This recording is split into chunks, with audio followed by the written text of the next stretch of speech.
안녕하십니까. 2025년 7월 23일 수요일 장애인 생활신문 미디어 생활 소리로 보는 뉴스 시작합니다. 오늘의 소리로 보는 뉴스입니다.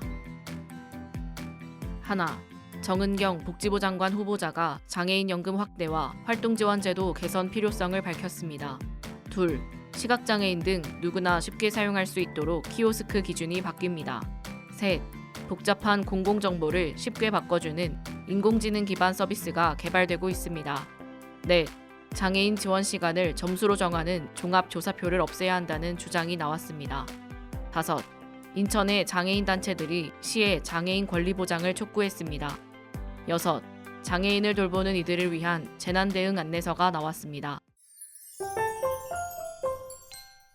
첫 번째 뉴스입니다. 정은경 보건복지부 장관 후보자가 지난 7월 18일 국회 인사청문회에서 장애인 연금 확대를 검토하겠다는 입장을 밝혔습니다.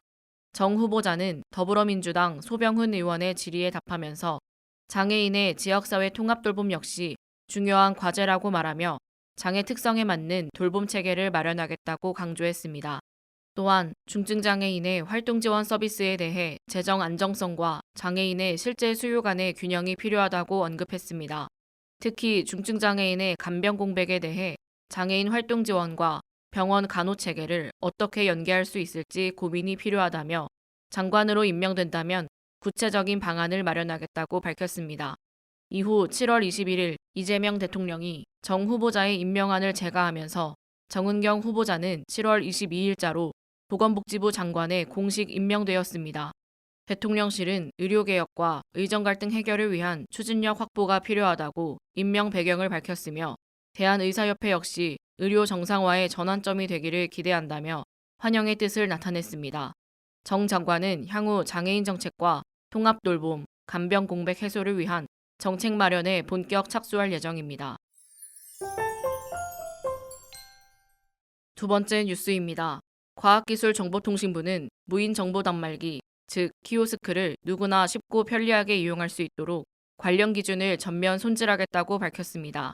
특히 저시력 장애인과 고령자를 위한 접근성 개선에 초점을 맞췄으며 기존의 복잡한 기술 용어나 중복 항목들을 정리하고 키오스크의 화면 글자 크기를 최소 12mm에서 7.25mm로 완화하는 내용을 담았습니다.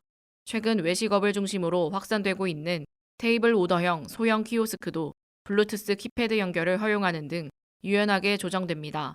아울러 접근성 기준을 기반으로 1등급과 2등급을 구분하는 배리어 프리 키오스크 등급제도 함께 도입될 예정입니다. 과기정통부는 이번 개정안에 대한 의견을 8월 6일까지 수렴해 최종 고시할 계획입니다. 세 번째 뉴스입니다. 국민연금공단은 정보 이해가 어려운 국민들을 위해 인공지능 기반의 쉬운 정보 변환 서비스를 개발하고 있습니다. 이 서비스는 기존의 어려운 공공정보 문서를 쉬운 말과 간결한 구성으로 자동 바꿔주는 시스템으로 발달장애인, 고령자, 외국인 등 정보 접근에 어려움을 겪는 사람들을 위해 기획됐습니다. 이 서비스는 한국지능정보사회진흥원이 추진하는 AI, 애자일 혁신 서비스 사업의 일환이며 사회적 기업, 소소한 소통이 실제 데이터를 구축하고 EQ4올이 기술 개발을 맡고 있습니다.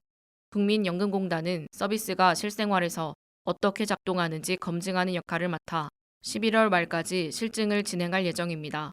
이 기술은 향후 다양한 공공기관에 적용돼 디지털 포용사회 구현에 중요한 역할을 할 것으로 기대됩니다. 네 번째 뉴스입니다. 전국 장애인 차별철폐연대를 포함한 64개 장애인 단체가 장애인 활동지원 서비스의 시간 판정을 수치화해 결정하는 장애인 서비스 지원 종합조사표를 폐기하라고 촉구하며 국가인권위원회에 진정을 제출했습니다. 장애인 서비스 지원 종합조사는 신체 기능 중심의 기준에 따라 필요한 지원 시간을 점수로 계산하는 방식으로 실제로 중증장애인이 안 줄 수 있다는 이유만으로도 낮은 점수를 받아 지원에서 배제되는 사례가 있습니다. 또한 가족과 주소지가 같다는 이유로 독거로 인정받지 못하는 등 생활 맥락을 반영하지 못한 구조적 한계가 꾸준히 지적되어 왔습니다. 단체들은 이는 헌법상 가족 구성원과 노동권을 침해하는 것이라며 실질적 자립 기반을 반영한 유연한 지원 체계로 개편해야 한다고 주장하고 있습니다. 5번째 뉴스입니다. 인천 지역 장애인단체 연합체인 420 인천 공투단은 지난 7월 15일 인천시청 앞에서 기자회견을 열고 인천시의 장애인 권리 보장을 위한 정책 수용을 촉구했습니다. 이들은 지난 4월 시에 28개 정책 요구안을 제출하고 협의를 이어왔지만 시는 주요 요구안에 대해 예산 부족이라는 답변만 반복하고 있다고 비판했습니다. 인천시는 8대 특별광역시 중 장애인 복지 예산이 가장 낮은 편으로 1인당 예산이 평균의 70% 수준에 머무르고 있습니다. 공투단은 중증장애인 공공일자리 확대, 자립생활센터와 가족지원센터 예산 증액, 발달장애인 자산 형성 사업 확대, 수어 통역센터 확충 등의 요구를 다시 한번 강조하며 8월 말까지 시장과의 면담 약속을 받아냈습니다. 마지막 뉴스입니다. 한국장애인개발원은 장애인을 돌보는 가족과 활동지원사를 위한 재난안전 가이드를 새롭게 발간했습니다.